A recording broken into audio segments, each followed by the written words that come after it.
this channel, in case you have heard of it and don't know the details or whatever the case may be. As always, my notes and scripts are going to be on this side of the screen, which is going to be what I'm going to be looking at to make sure that I get all of the facts correct. And without further ado, let's just get right on into it. So, before the tragic death of their daughter, John and Patsy Ramsey's life appeared to be almost perfect. Patsy, a previous beauty pageant winner, was wed to a wealthy entrepreneur, John Ramsey. They relocated to Boulder, where John operated a computer company that he established in his garage in 1991. The Ramseys quickly adjusted to their new life in Colorado and developed numerous friendships. They constructed a spacious home in an upscale neighborhood and frequently hosted social gatherings.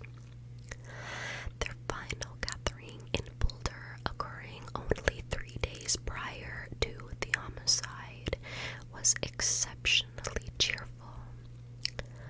More than 100 attendees were at the holiday party. The Ramseys felt they had a valid reason to celebrate because Patsy successfully prevented ovarian cancer from returning, and John was selected as Boulder's top businessman of the year. As per the Ramseys' account, they drove the short distance home from a gathering at a friend's house on Christmas night a few days later. JonBenét drifted off to sleep in the car, so they lifted her up the stairs to her bedroom and tucked her into bed at approximately 9:30 p.m. Not long after, Patsy and John retired for the night, intending to rise early the next morning to get ready for the vacation to their lake house on Lake Michigan for Christmas. The following morning, Patsy woke up slightly past 5 a.m. and headed to the kitchen. On the stairs, she discovered a written message spanning 3 pages declaring that JonBenét, her daughter, had been abducted by a quote-unquote small foreign faction demanding an $118,000 ransom, or else they would kill her. The trade for JonBenét with the money would take place on December 27th, the following day. Patsy shouted to John while running back up the stairs and opening the door to JonBenét's room.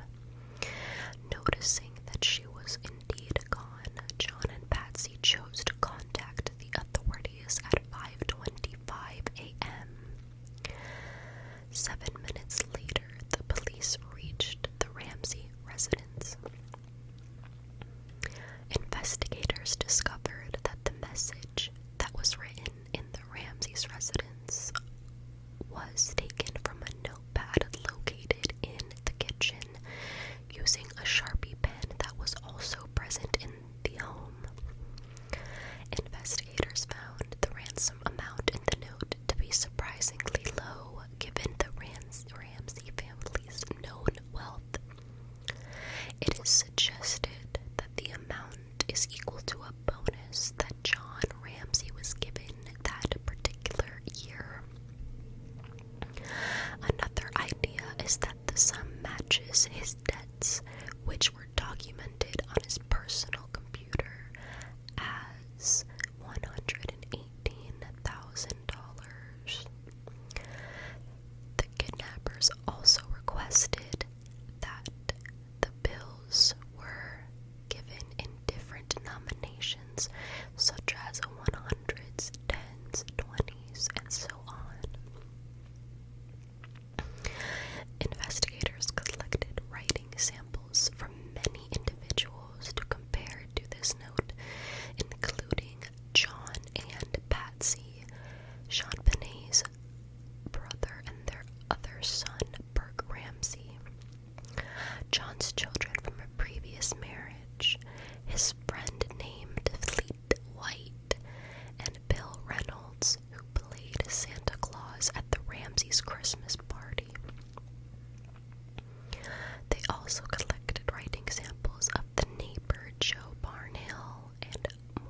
60 other people.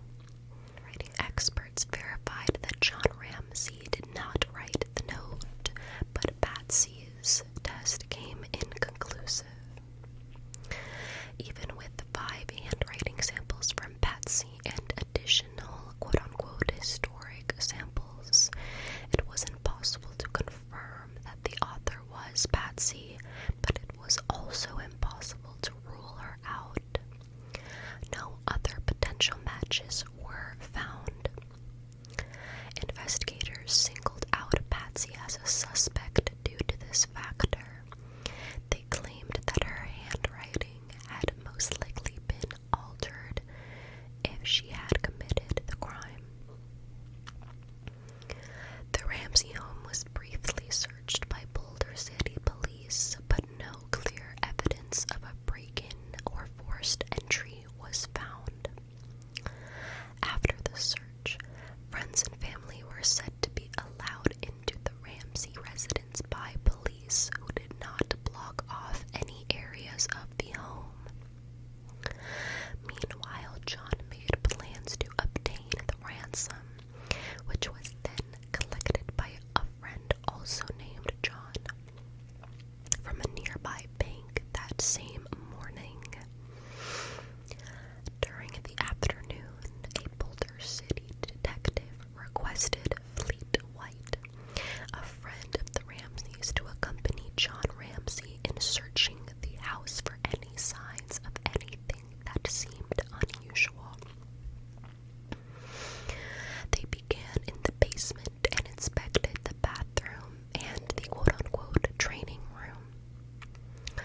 The pair entered a room designed to store wine, and in that room, John and his friend discovered his daughter's body, which was concealed with a white blanket.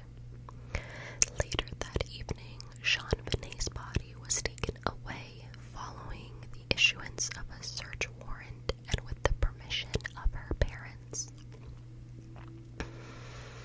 The autopsy findings revealed that JonBenét's death was caused by either strangulation or a skull fracture. She was strangled with a nylon cord and a paintbrush handle and also received blunt force trauma to her skull. It is probable that JonBenét was SA'd, possibly with either fingers or the paintbrush. However, there was no conclusive evidence of SA.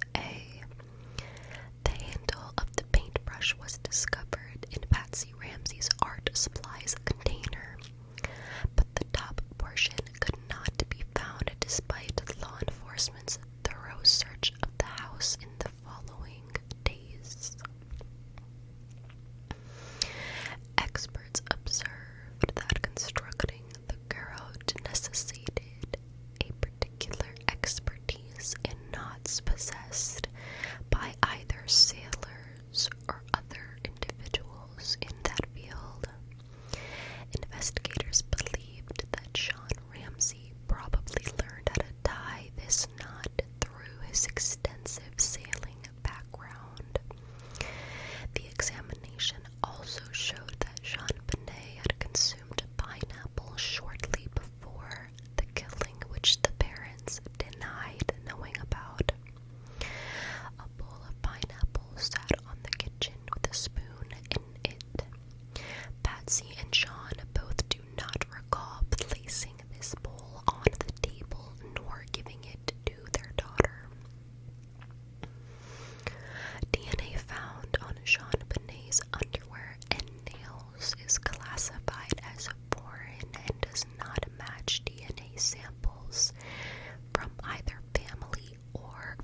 considered not very helpful due to contamination and other forensic issues.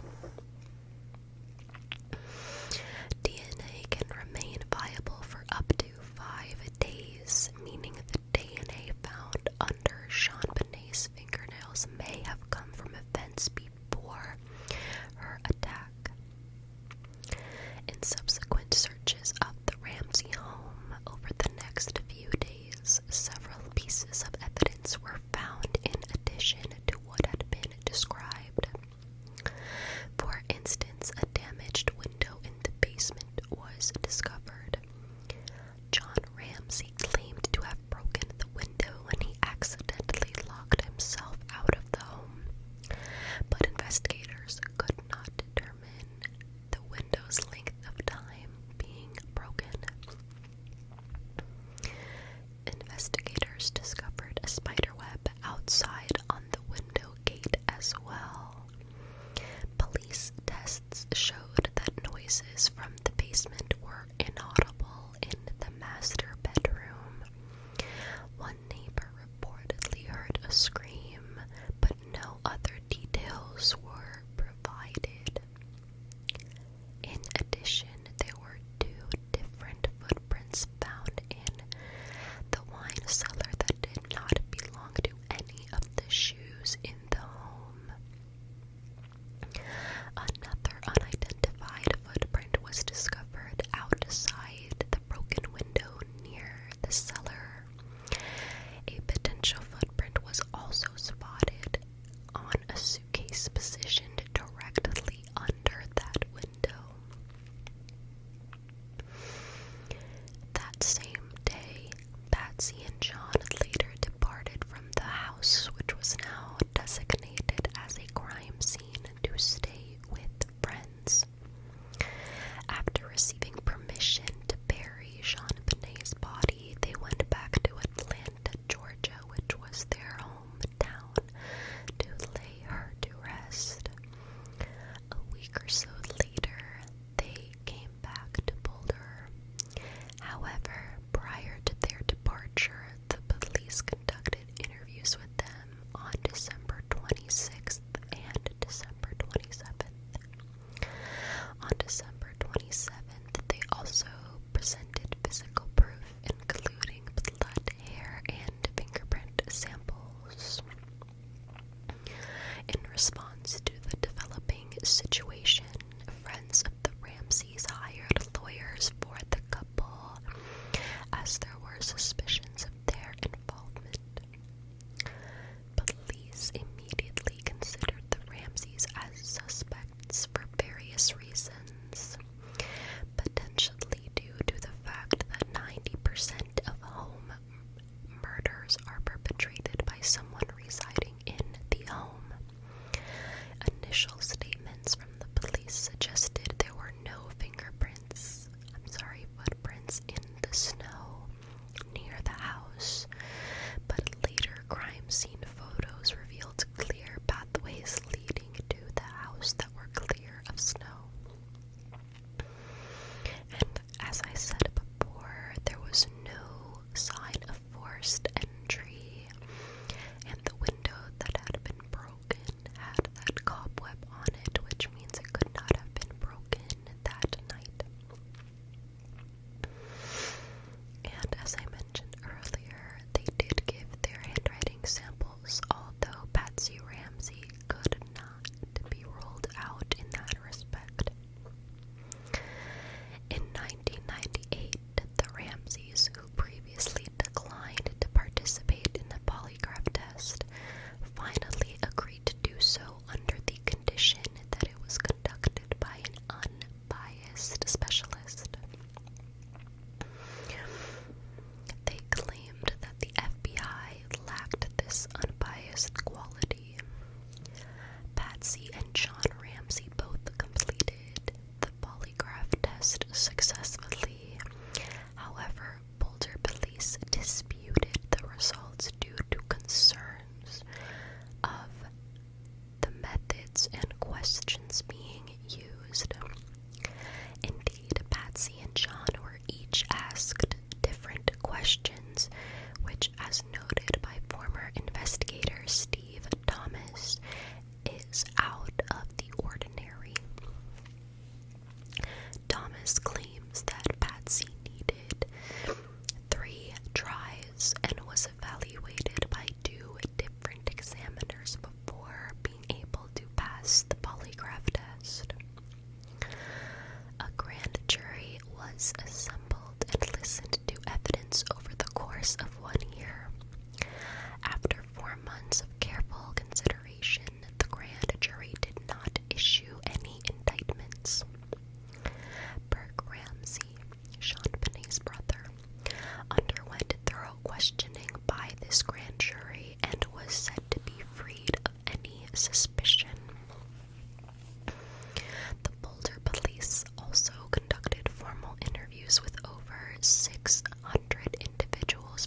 suggesting that her 9-year-old brother Burke was the perpetrator of this crime, even though DNA evidence cleared him and indicated the presence of an intruder. Burke subsequently sued CBS for $750 million for making false statements and defamation. This matter was resolved in 2019, and although the details of the settlement were not revealed, his attorney said the issue was resolved in a friendly manner to the quote-unquote contentment of everyone involved. Now that is a quick overview of the JonBenét Ramsey case. As I said, they had a 40,000-page file on this. There's so much more information and so many theories. However, I did not want to get so much into the theories because, as I said, each one has been carefully investigated by police and turned out to be untrue. This is not like other cases where sometimes the police work is a little bit spotty and they don't investigate everything. In this case, I think the police did, in my opinion. The best job that they could do. They were extremely thorough. Of course, as I said, a lot of people believe the family was somehow involved, but that does not account for the DNA that was found on JonBenét, on her underwear and in her fingernails. But as I said before, that DNA could have been from before her attack. So of course we really don't know. If you would